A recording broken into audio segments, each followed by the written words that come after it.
ꯍꯧꯖꯤꯛ exercise 3.3.3.1ꯒꯤ question number 1ꯒꯤ Roman number 6 ꯑꯃꯨꯛ ꯑꯩ ꯍꯣꯜꯂꯛꯑꯒꯦ ꯑꯁꯤꯗ ꯑꯩꯈꯣꯏꯒꯤ ꯑꯍꯥꯟꯕꯒꯤ x ꯀ꯭ꯌꯨꯕꯁꯤ x ꯁ꯭ꯀ꯭ꯋꯥꯔ ꯑꯗꯒꯤ ꯀ꯭ꯌꯨꯕ ꯂꯥꯛꯑꯅꯤ ꯑꯗꯒꯤ + 27ꯒꯤ 3 ꯀ꯭ꯌꯨꯕ ꯑꯃ ꯊꯝꯃꯒꯦ ꯑꯗꯨꯒ 8x ꯀ꯭ꯌꯨꯕꯁꯤꯗꯤ ꯑꯗꯨꯝ ꯊꯝꯕꯤꯔꯒꯦ ꯑꯗꯨꯗ equal to ꯂꯥꯛꯑꯦ ꯑꯗꯨ a cube + b cube ꯑꯗꯨꯗꯤ a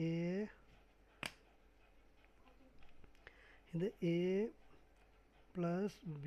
whole cube ꯑꯗꯨꯒ ꯐꯣꯔꯃꯨꯂꯥꯒꯤ -3a ꯒꯤ ꯃꯍꯨꯠꯇ x ꯁ꯭ꯀ꯭ꯋꯥꯔ b ꯒꯤ ꯃꯍꯨꯠꯇ 3 ꯑꯗꯨꯒ ꯐꯣꯔꯃꯨꯂꯥꯒꯤ ꯑꯃ a + b ꯍꯥꯏꯇꯥꯔꯦ a + b ꯁꯤ ꯊꯝꯕꯤꯔꯅꯤ ꯁꯤꯒꯤ 8x ꯑꯁꯤ ꯁꯤꯒꯤ ꯃꯅꯨꯡꯁꯤ ꯐꯪꯅꯅꯕꯒꯤꯗꯃꯛꯇ ꯑꯩꯈꯣꯏꯅ ꯀꯔꯤ ꯇꯧꯔꯦ ꯁꯤ 9x cube - x cube ꯍꯥꯏꯕꯗ ꯃꯥꯏꯅꯁ ꯇꯧꯔꯒ 8x cube ꯇꯥꯏꯌꯦꯕ ꯑꯗꯒꯤ ꯁꯤ ꯂꯣꯏꯈ꯭ꯔꯒꯗꯤ ꯍꯧꯖꯤꯛ ꯑꯃꯨꯛ ꯀꯔꯤ ꯇꯧꯔꯅꯤ ꯁꯤꯗ ꯁꯤꯁꯨ ꯉꯥꯛꯇꯪ ꯊꯝꯕꯤꯁꯤ x ꯁ꯭ꯀ꯭ꯋꯥꯔ + 3 power cube - ꯁꯤꯗ 9x square x square + 3 + 9x cube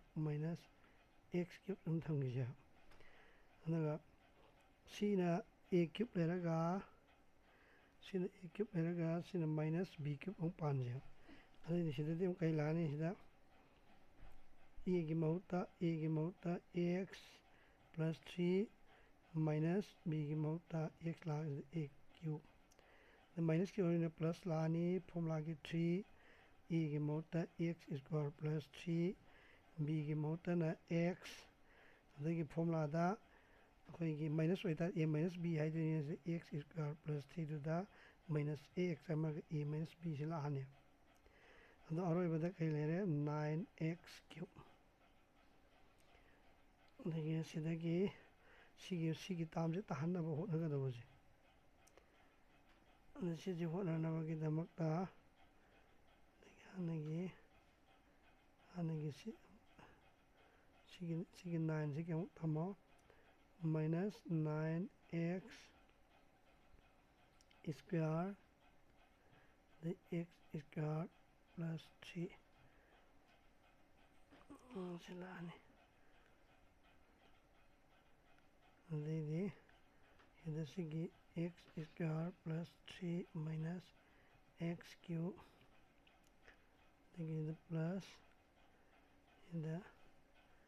3x x square + 3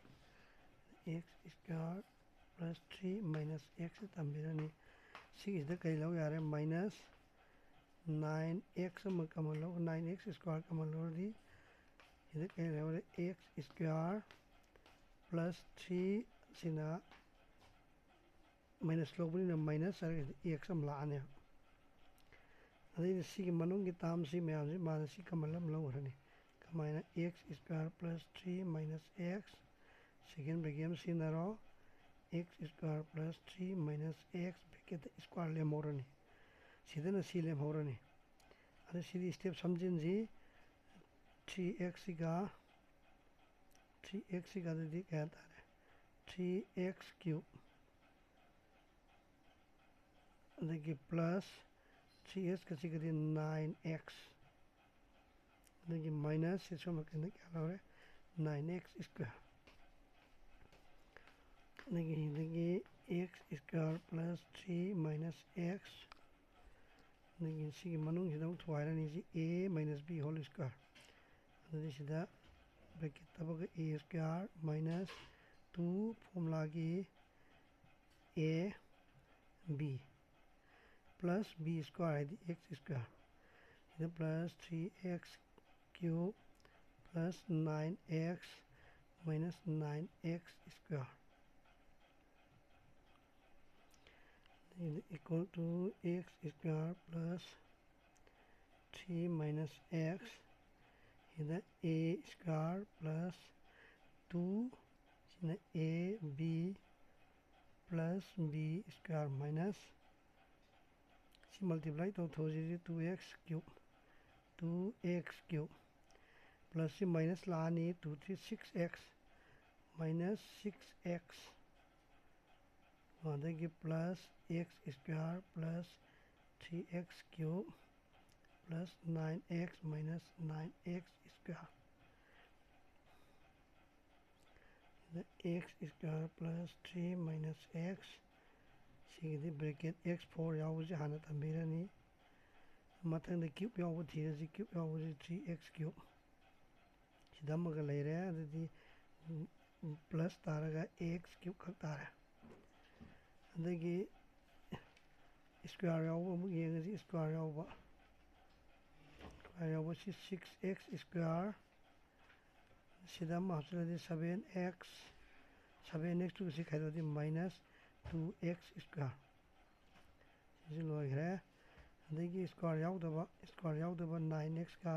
siga amuk thok tawdi kya tare plus 3x last 3 square sigi plus 9 sumai toraga exercise gyang kasi loire finish